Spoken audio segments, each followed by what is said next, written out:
Yaxshi keldingizmi? Yaxshiman. Necha kun bo'ldi siz 2 operatsiyadan? hafta bo'ldi, 14 kun bo'ldi. 14 kun bo'ldi Ha. haliga. Siz qayerdan eshitib kelgan edingiz? Facebookdan ko'ruvdim. O'sha matkani qoldirib miyomani olib tashlash. Sizgacha ancha joyga borganman, hammasida shu miyoma bilan matka bilan olib tashlaymiz deb aytishgan edi. Shu Facebookda ko'rib keldim bu yoqqa. Shu operatsiyadan keyin sosteniyalarim ancha yaxshi. O'zimga ham bir haftada ancha yaxshi keldim. Ishga ham chiqib ketdim. Necha kunda выписка qildingiz siz? 3 kunda. 3 kunda chiqib ketdingiz. 4-kunda chiqib ketdim. Ertalabki. Ertalab chiqib ketdim. Bir haftada ancha o'zimga keldim, ishga ham chiqib ketdim. Qoldimi matkingiz? Matkam qoldi.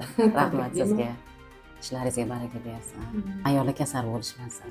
Boshqalarga nima tilaklaringiz bor? Achadan oldirib yurgan ayollarga. Endi buni menimcha ko'paytirish kerak. Menimcha ko'pchilik balkim bilmasa kerak deb o'ylayman. Shu endi qattiqda ko'paytirish kerak bu narsani aytish kerak, chunki ayollar matkasini olib tashlayotgan hozir ayollar juda ham ko'p oldirib tashlashayotgan. Hamma ayollar xohlaydi shu matkasini olishini. Men kelishligini xohlayman, uchrashishligini.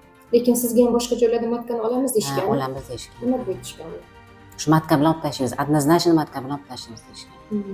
Sizga kelganingizda Sizga kelsangiz qoldiramiz deysiz. Yo'q, men qoldiraman, men qoldirish tarafdoriman dedingiz. Shuning uchun sizga to'xtaldim. Chunki histologiya yaxshi chiqdi, onkologiya yo'q.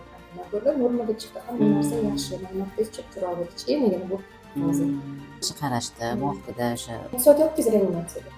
3 soat o'tdi. Soatda keyin o'zingiz o'tdingiz. O'zimni chiqarishdi. O'zim yurib borishdi. Yurib bordim. Yo'q, hammasi yaxshi. Personal ham yaxshi, qarashligi ham yaxshi.